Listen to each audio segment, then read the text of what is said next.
Halo semua, Shalom Aleihim. Kembali lagi bersama saya Ibu Monik di kelas biologi. Bagaimana kabar kalian hari ini? Semoga selalu sehat dan selalu dalam lindungan Tuhan. Semua semangat belajar hari ini? Harus selalu semangat ya, meskipun belajar secara virtual. Jangan lupa untuk menyiapkan alat tulis untuk menulis yang perlu dicatat. Baik, langsung saja kita markibel. Mari kita belajar. Apakah kalian pernah makan semangka? Pasti semuanya pernah makan semangka ya, karena semangka termasuk buah yang familiar atau sering kita jumpai. Nah, biasanya kalian lebih suka makan jenis semangka yang mana? Yang berbiji atau yang tidak berbiji? Kalau ibu lebih suka yang tidak berbiji, karena memudahkan saat makan. Lalu kira-kira apakah hubungannya semangka ini dengan biologi? Ya, karena adanya biologi, semangka yang berbiji dapat diubah menjadi semangka yang tidak berbiji melalui ilmu genetika. Selain mengubah semangka berbiji menjadi tidak berbiji, lalu apa sih manfaat biologi lainnya? Yuk kita bahas satu persatu.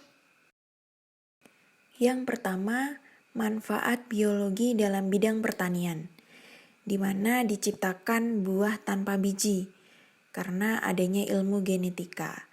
Contohnya pada buah jeruk, semangka, dan juga pepaya.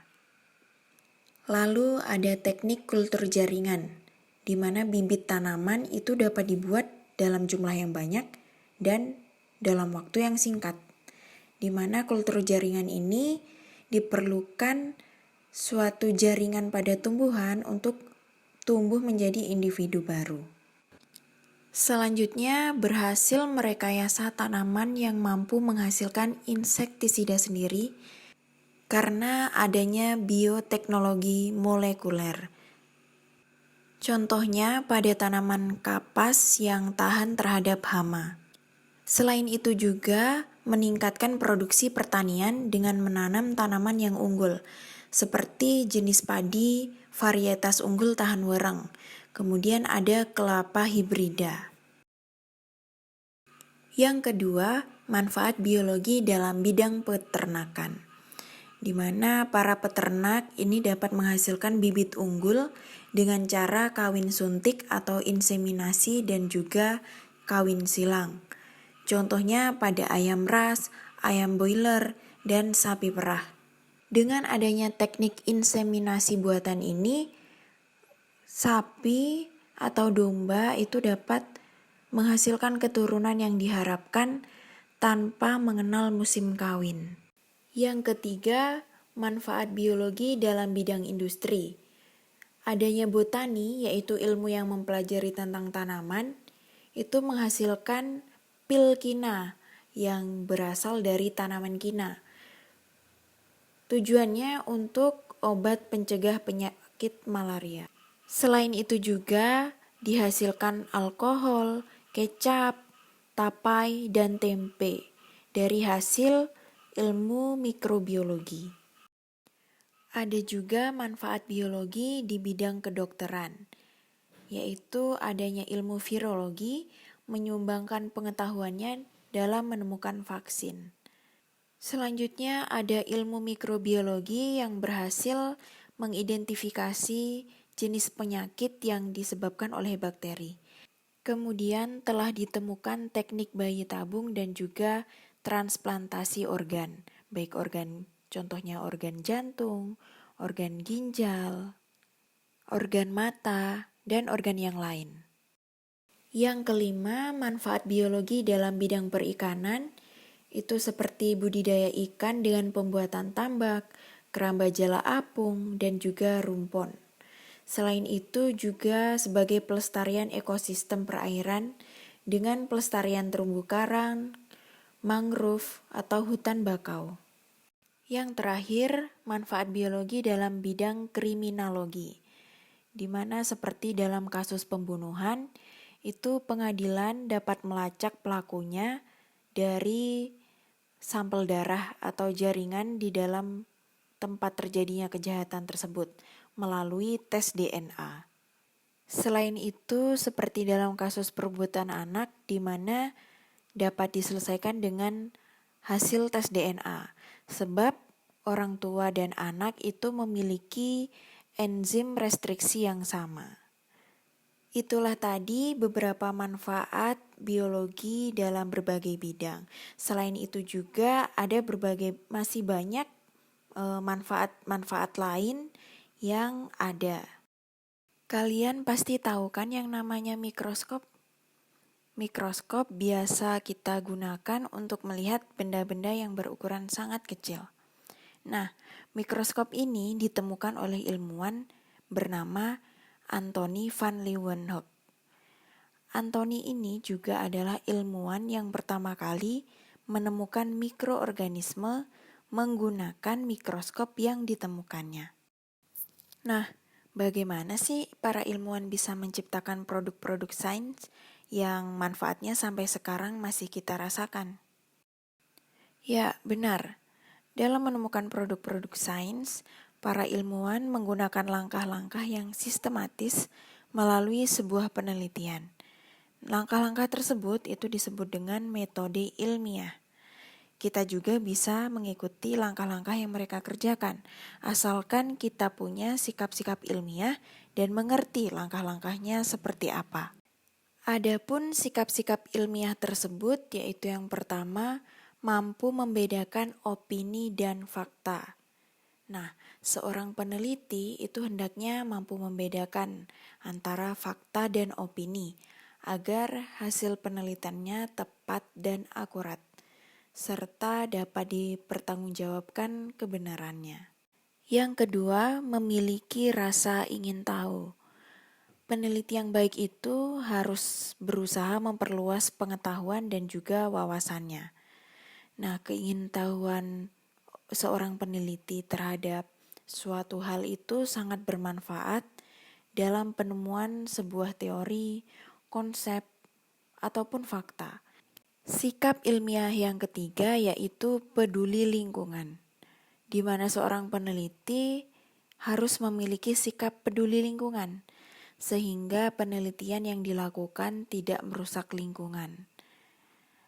Dapat berdampak positif bagi lingkungan sehingga bermanfaat bagi generasi selanjutnya. Selanjutnya, seorang peneliti itu harus memiliki sikap yang ulet dan gigih. Nah, seorang peneliti itu tidak mudah berputus asa. Ketika penelitian gagal, maka harus dianalisis kembali sehingga ditemukan penyebab kegagalan tersebut. Dengan demikian, dapat menjadi perbaikan untuk penelitian yang dilakukan selanjutnya. Sikap selanjutnya yaitu berani mencoba. Rasa ingin tahu tentang suatu hal itu harus diikuti dengan sikap berani mencoba, sehingga peneliti akan menemukan jawaban dari permasalahan yang ada di dalam pikirannya.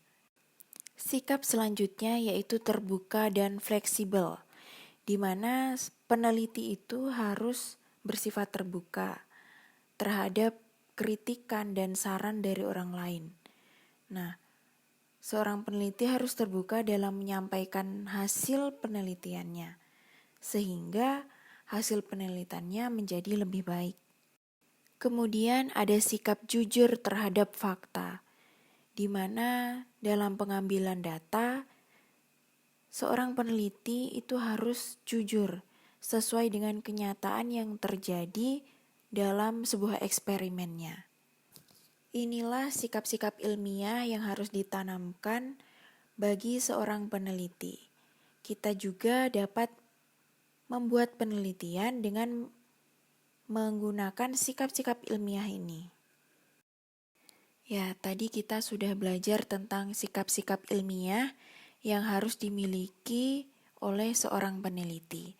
Sekarang kita lanjut ke langkah-langkah metode ilmiah. Langkah-langkah metode ilmiah ini yang pertama yaitu merumuskan masalah. Sebelum melakukan penelitian, seorang peneliti itu harus mengidentifikasi masalah dan melakukan studi pendahuluan. Sehingga seorang peneliti itu harus peka terhadap keadaan dan kejadian di sekitar.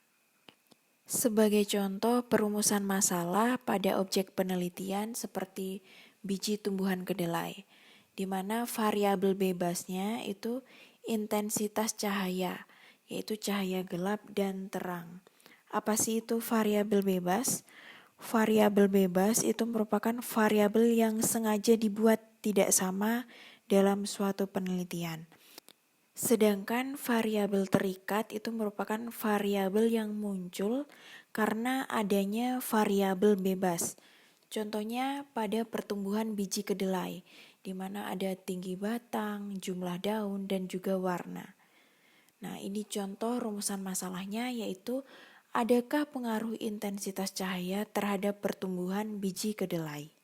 Langkah metode ilmiah yang kedua yaitu mengumpulkan informasi. Caranya dengan studi kepustakaan, dengan mencari di buku-buku atau di jurnal-jurnal atau sumber lainnya. Kemudian ada observasi objek yang akan diteliti. Selanjutnya ada wawancara para ahli. Nah, dari ketiga cara-cara tersebut itu dibuat dalam kerangka berpikir. Selanjutnya menyusun hipotesis.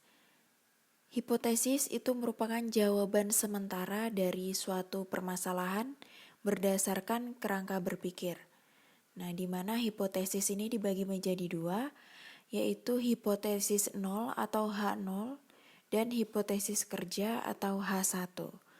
Di mana hipotesis 0 itu artinya tidak ada pengaruh, sedangkan hipotesis kerja atau H1 itu artinya berpengaruh. Sebagai contoh tadi pada pertumbuhan biji kedelai, H0-nya itu tidak ada pengaruh intensitas cahaya terhadap pertumbuhan biji kedelai. Sedangkan pada H1-nya yaitu intensitas cahaya berpengaruh terhadap pertumbuhan biji kedelai. Setelah kita menyusun hipotesis, selanjutnya yaitu pengujian hipotesis atau melakukan eksperimen. Hal-hal yang perlu diperhatikan sebelum melakukan eksperimen itu yang pertama, menyiapkan alat dan bahan. Kemudian menyusun cara kerja supaya tidak bingung langkah-langkah apa yang harus dikerjakan. Kemudian ada penjabaran variabel, di mana ada 3 variabel. Ada variabel bebas, itu contohnya pada intensitas cahaya. Variabel terikat itu pada pertumbuhan biji kedelai tadi. Dan variabel kontrol itu merupakan perlakuan yang sama. Seperti contoh pada pertumbuhan biji kedelai ini, yaitu perlakuannya seperti ukuran pot yang sama, jumlah tanah yang sama, kandungan tanah yang sama, seperti itu. Selanjutnya yaitu menentukan waktu percobaan. Apakah percobaan ini memakan waktu selama 1 bulan atau 2 bulan atau kurang dari 1 bulan. Selanjutnya ada uji coba model percobaan. Kemudian ada tahap perlakuan percobaan, dibagi menjadi 2 kelompok. Ada kelompok kontrol, yaitu kelompok yang tidak diberi perlakuan. Artinya tanaman kedelai ini diletakkan di tempat yang tidak terlalu gelap dan juga tidak terlalu terang. Jadi di tempat yang biasa-biasa saja. Dan kelompok eksperimen itu kelompok yang diberi perlakuan. Artinya tanaman tersebut diletakkan di tempat yang gelap dan di tempat yang terang. Contohnya pada tanaman A, di mana tanaman A ini diletakkan di tempat yang gelap. Sedangkan tanaman B ini diletakkan di tempat yang terang yang terkena sinar matahari langsung. Setelah melakukan eksperimen, kemudian mendapatkan data, langkah selanjutnya yaitu pengolahan data. Nah, data ini diperoleh dari hasil eksperimen. Data hasil eksperimen ini dapat dibedakan menjadi 2 jenis, yaitu data kualitatif dan juga data kuantitatif, di mana data kualitatif itu berupa deskripsi. Contohnya, data perbedaan kondisi dan warna batang tanaman kedelai di tempat yang terang dan di tempat yang gelap. Sedangkan untuk data kuantitatifnya itu berupa angka, dapat dalam bentuk tabel, grafik, atau diagram.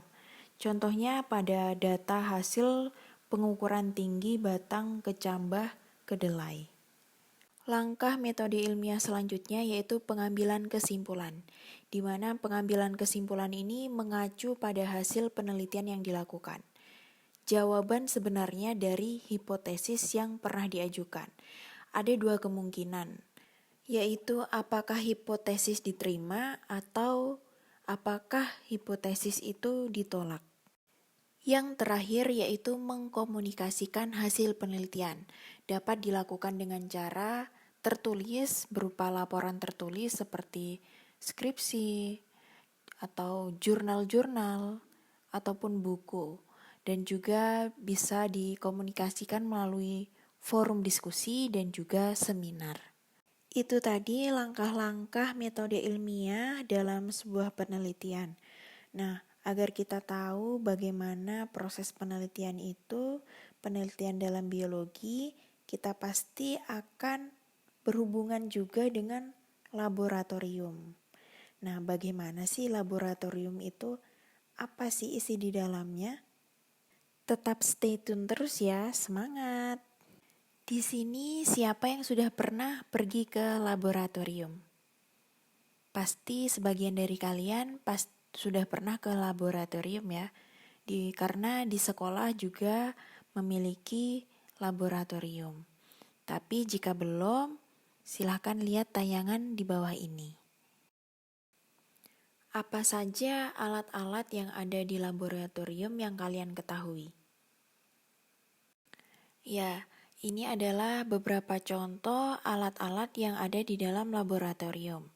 Ada botol Aquades, ada cawan Petri, corong, gelas arloji, Erlenmeyer, gelas Beker, gelas ukur, mortar, penjepit tabung reaksi, kaki 3, pipet tetes, spatula, termometer, kemudian ada tabung reaksi, ada rak tabung reaksi, kemudian ada berbagai macam pinset, kemudian ada jarum oase dan juga lampu Bunsen.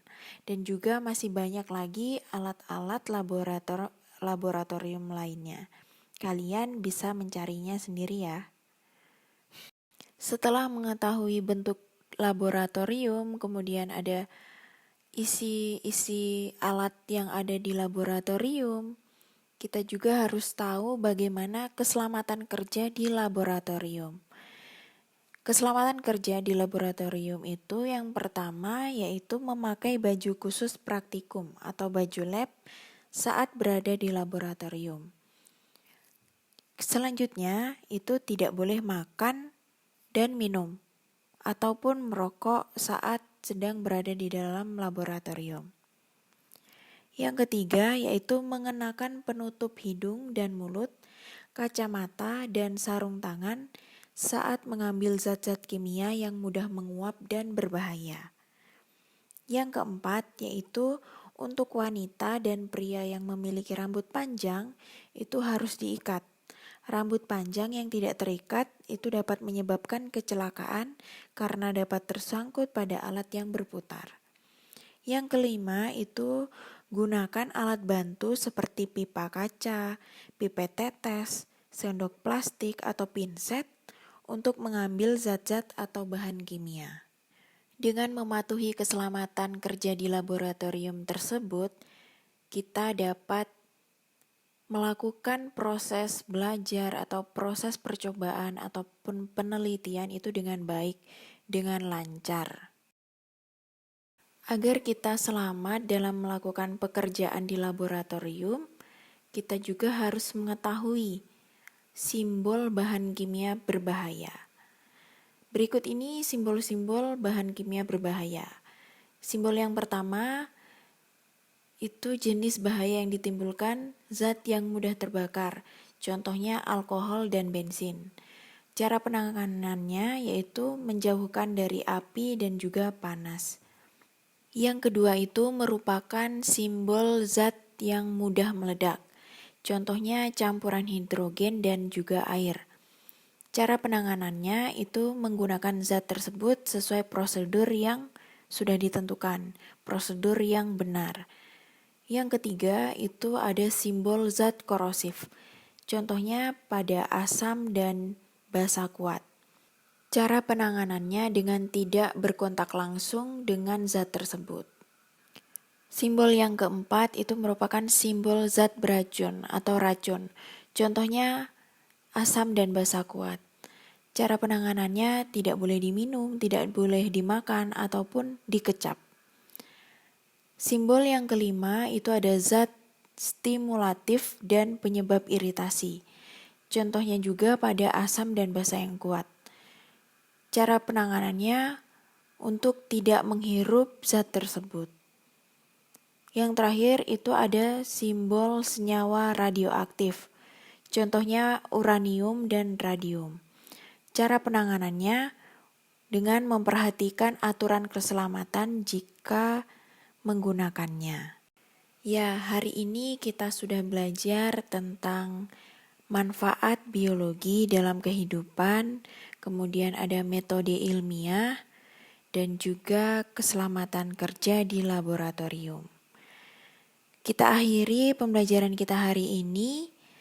Terima kasih sudah mau belajar, dan jika ada pertanyaan silakan hubungi nomor yang sudah tertera. Silakan kalian beri kesimpulan di kolom komentar ataupun pertanyaan di tempat yang sudah disediakan. Akhir kata, sampai di sini, sampai jumpa di pembelajaran berikutnya. Shalom Aleihim.